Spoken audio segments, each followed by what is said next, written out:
So here we've got a 22 model Honda Grom. That's only done about under 1,000 kilometres, but what I'm planning on doing, I might take one of these bikes out each day and we'll go for a run. So it's a 22 Honda Grom, a 23 Vespa Supersports 300, Honda GB 350, that's a 24 model. This one here, we've got the V-Strom 250 SX, that's a 24 model. And we've got the Classic 350 here, and it's a 23 model. So they're all virtually new bikes, and I think the lowest one's got 150 or 200 kilometres on, and the maximum one's this red Classic, and it's got around about 3,400 k's. So what we're going to do, I'm going to take them out along the road, give them a bit of a run, we'll set it up, and then I'll tell you about what are the good and bad of each of these rides. We're out here today on my 2023 model Vespa GTS Supersports. So this is the 300 version. Now, out of the 5 bikes I've got, this would be classed as the most expensive here in Australia because they come in at 13,500. I've put roughly 2,500 kilometres on the bike, so I thought first off take this one out, work our way through the bike. At the end of this clip there's going to be a ride clip back into town, so that'll show you how good this little 300cc, I think 24 horsepower bike pulls the hills, runs along. That'll give you a bit of an idea in that way. Now, if you're in the market for a Vespa GTS, you know, like you'd have to say they're not what you call cheap at 13,500 here in Australia. So, you know, you can pick up other scooters in the 300cc bracket for around about 10 grand, and that would be the Honda Forza 350, or you could even go to the X-Max 300. Now, I've had one Forza 350 and I've had 3 X-Maxes, and as it is now, I'd have to class this Vespa GTS as my favourite bike. Sure, might cost 3,500 more, but it just depends on whether you want to fork out the money and pay that sort of money to get on one of these and ride it.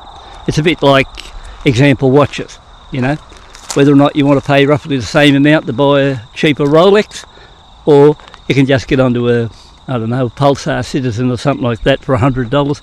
That'll do the same sort of job, and it's just a matter of what tickles your fancy, you could say. So after riding the Forza 350 and the X-Max 300, I decided to go for one of these. And the reason I went for one of these, if you look at Vespa, say for example this one here now, they don't look a great deal different than what they made, I don't know, 10 years ago, 15 years ago. And in a way, with their classic styling, it reminds me more like riding the Classic 350 in a Royal Enfield, or even the old 500. They all look the same, except the only difference between, just like the Vespas, the newer the model, I think the better they go.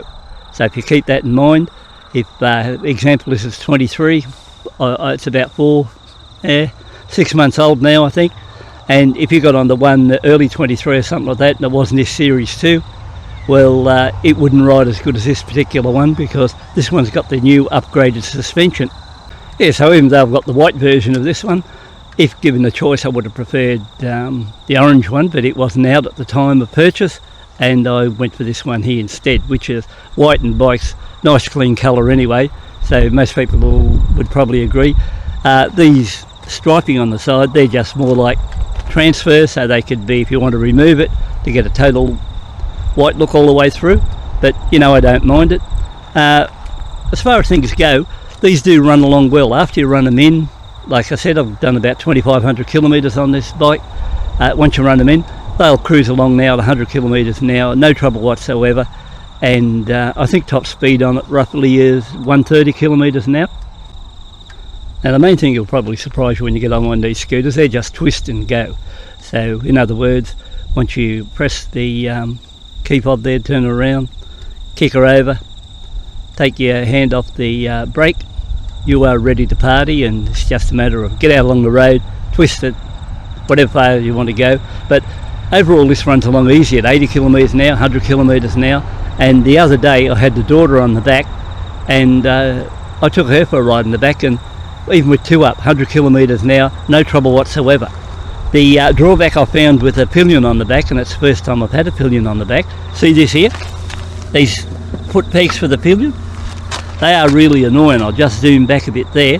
So if you're looking at it like that, you can imagine when you're sitting on the seat and you've got your feet as a rider or driver up around this area here, somebody's got their foot sitting there, and it's almost like digging into the shins of the rider there. So I found that a real bit of a drawback when I was going along. Didn't like that idea much at all, and I'm not sure if they got relocating pegs for those pillion ones, but as a rule I rarely ride with someone on the back, and I just thought I'd bring that to your attention because this is a bit of a pain in the toe. Now another thing you should look at with one of these is whether or not you can handle the thought of riding on 12-inch wheels. Now when you're going along the road and you see, like on the seal stuff, and you've got ruts there in the road, sometimes it will, like tramline ones, it sort of will track those and follow those across, which is a little bit occasionally scary at times, but you get used to it.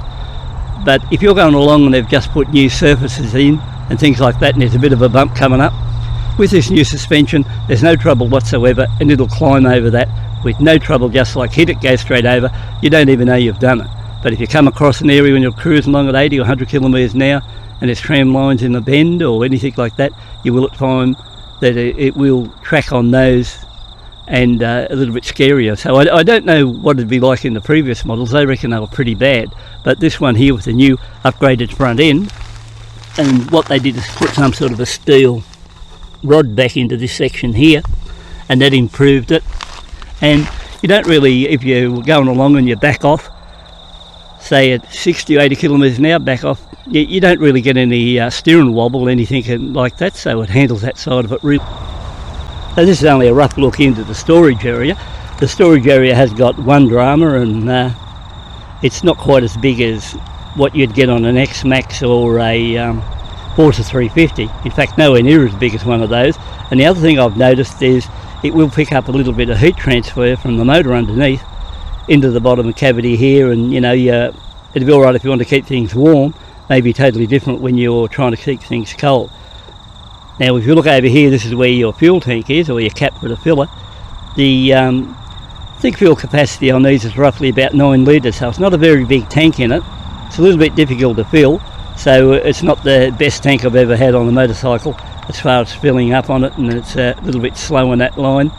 And this particular one, at times, if I fill it right up, when I get out and ride a couple of times, when I bring it back, it moans a bit, and it's something to do with a valve back in there, which I have pulled off once, and it eliminated that noise, but I ended up putting it back on because I didn't worry too much about it. So if you keep that in mind, storage underneath is nowhere good as what's on an X-Max or a Honda 4. Now if we're looking at fit and finish on this Supersports in the Vespa range, I've got no complaints whatsoever. It's virtually an all metal body, so that's a plus. And I think the only plastic on it is actually that front mudguard. Now this wasn't my favourite one when I was thinking about which one to buy. The one I really liked, I think it was called the GTS, and that's got the headlight on the front mudguard, and it looks really period style, and that was the one I would have went for. Only the trouble was it never had the upgraded front suspension, and you know, I have read reviews where people don't go much on this previous model suspension, and I'm 100% satisfied with the suspension in this one. And the bike is really you know, a nice bike to ride if you look at it. Now overall it's a pretty quiet bike to ride, so it's not a noisy bike when you get on there riding around, and you know, you have to listen to a loud exhaust. Virtually very little vibration to nil when you're out there cruising along at 80 or 100 kilometres an hour, so that side of it's good too. Mirrors, you can see out of them clearly, no problems there. The seat, I don't mind the seat.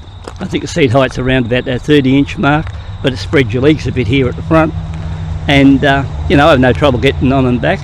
The main thing would be, and I should be taking notice of what I tell you, but the main thing is if you buy one of these, you should make a habit, always put it on the centre stand when you pull up. I've got it on the side stand now, but on two previous scooters I did park them on the side stand, went to walk away, and both scooters fell over.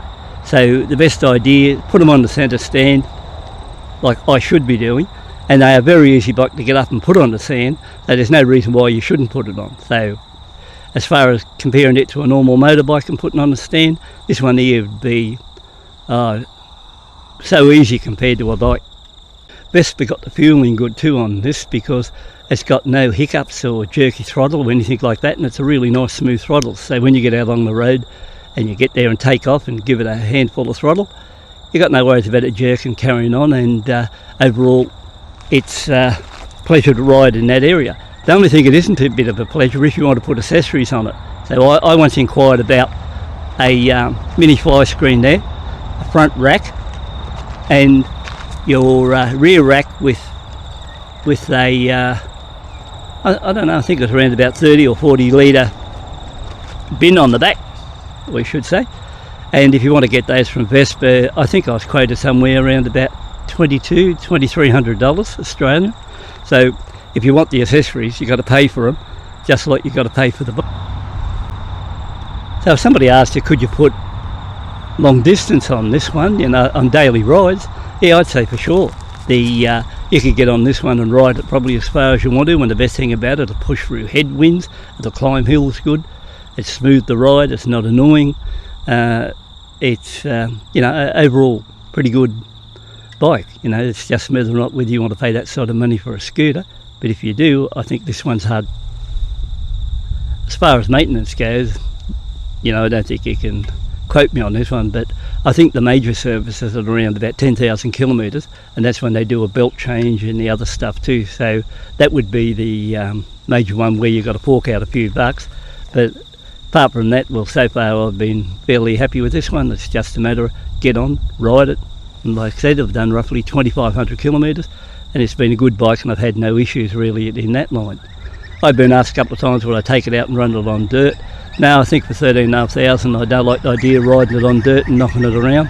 So I would be more happier just treating it nice, because one of the main reasons, if I do any damage or anything like that by accident, if I take it out, I would have to run roughly somewhere around about 450 kilometres return to the dealer just to get it checked over. So a smart idea in my case is stay away from dirt. Yeah, so overall I've tried to be as honest as I can with this particular bike. So if you look at the pluses now, it's a bike that's capable of cruising at 100 kilometres an hour, no trouble whatsoever. It'll pull any hill in front of you at speed, so you've got no worries about that from its 24 horsepower output motor. So it's got good brakes on it, you know, and I think that'd be the main thing. Plus it'll carry a pillion on the back with no trouble whatsoever too. So it'll do all that, and it is capable, I'd say, of a good long distance run, and if you want to take it out on longer runs. So on the negative side, if we come to it, well, one would be the under-seat storage. You've already looked at that one, and there's not a great deal there in that line. So it's a bit of a problem there. If you're carrying a pillion, like we had a look at earlier on, those foot pegs get in the way, and they're really annoying when somebody's got their boot poking into your shin as you're going along. So that's a bit of a drawback there too. Also, having such a small fuel tank, around about that 9 litre mark, doesn't give you a huge amount of range, because apparently once you get over 100 kilometres an hour and you move them along a bit, they don't mind a drink of gas.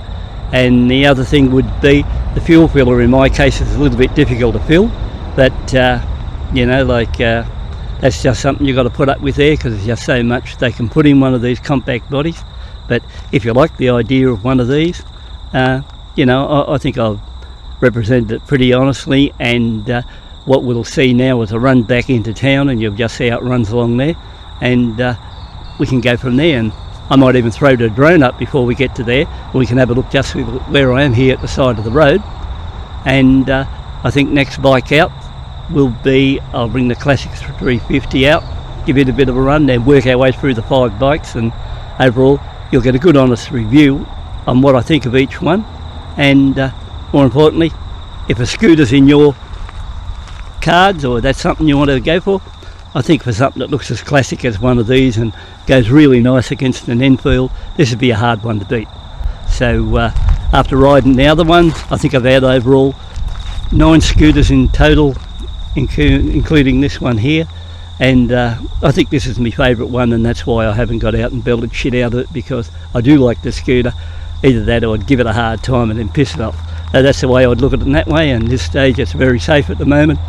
And like I said, coming out along the 100 kilometres an hour, you'll see in the clip on the way back how well this really goes. So once again, we'll go to the ride home and catch up.